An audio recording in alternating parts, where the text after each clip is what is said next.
Permisi, selamat pagi Bu. Pagi, Bu. Perkenalkan, saya Krisna dari mahasiswa keperawatan UPA yang akan merawat Ibu dari jam 7 pagi hingga jam 12 siang nanti. Boleh saya melihat gelang nama Ibu? Boleh bantu sebutkan nama dan tanggal lahir Ibu? Chelsea 4 Desember 2006. Oke, sesuai ya Bu.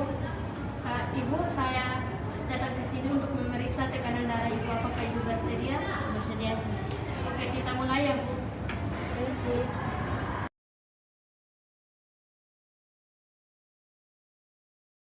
Sus, ini hanya deteksi aja ya?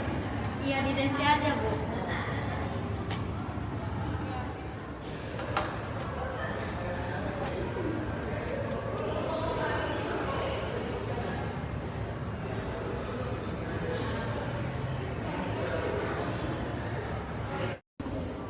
Saya akan menjelaskan tentang hubungan antara hukum Pascal dengan tekanan darah.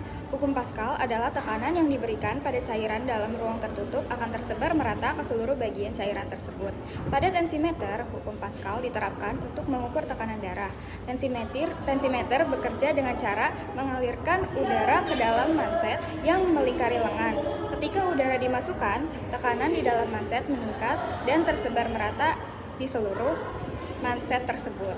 Dengan menggunakan prinsip hukum Pascal, tekanan yang terukur di manset akan mempengaruhi aliran darah di arteri dan hasilnya bisa dibaca untuk mengetahui tekanan darah seseorang. Ibu, tekanan darah Ibu 110/60. Normal ya Bu?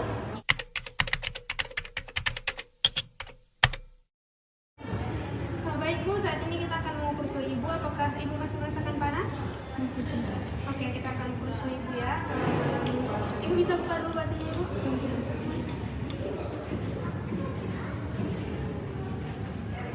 Oke, permisi ya Bu.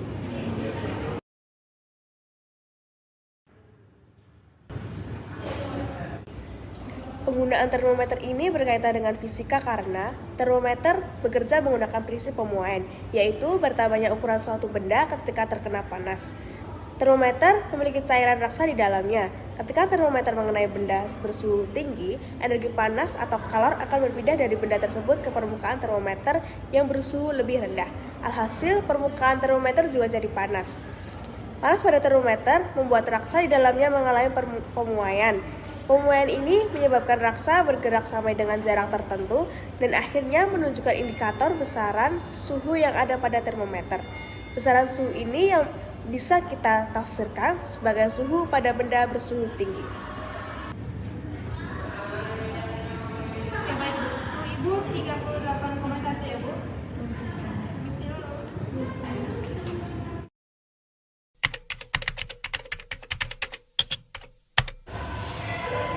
Permisi Bu, perkenalkan saya perawat Florida.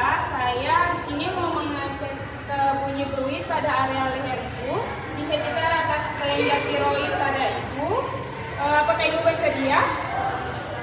Oke, saya permisi ya Bu.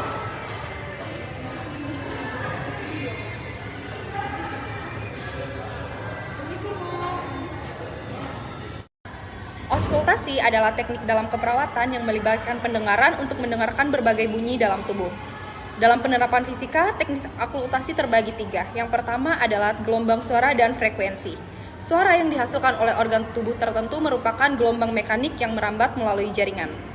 Hal ini, perawat menggunakan stetoskop untuk dapat membedakan bunyi normal dan juga abnormal. Kedua adalah resonansi akustik. Prinsip resonansi akustik digunakan dalam auskultasi untuk mengidentifikasi kondisi tertentu. Misalnya pada pemeriksaan paru-paru, perawat dapat mengidentifikasi perubahan resonansi dengan mengindikasi adanya cairan atau massa di dalam rongga dan juga pleura.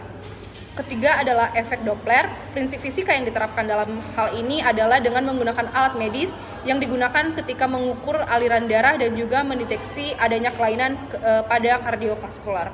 Perubahan frekuensi suara yang dihasilkan oleh pergerakan darah dapat memberikan informasi yang penting tentang kondisi pasien. Normal ya Bu, tidak ada bunyi fluid pada area leher Ibu.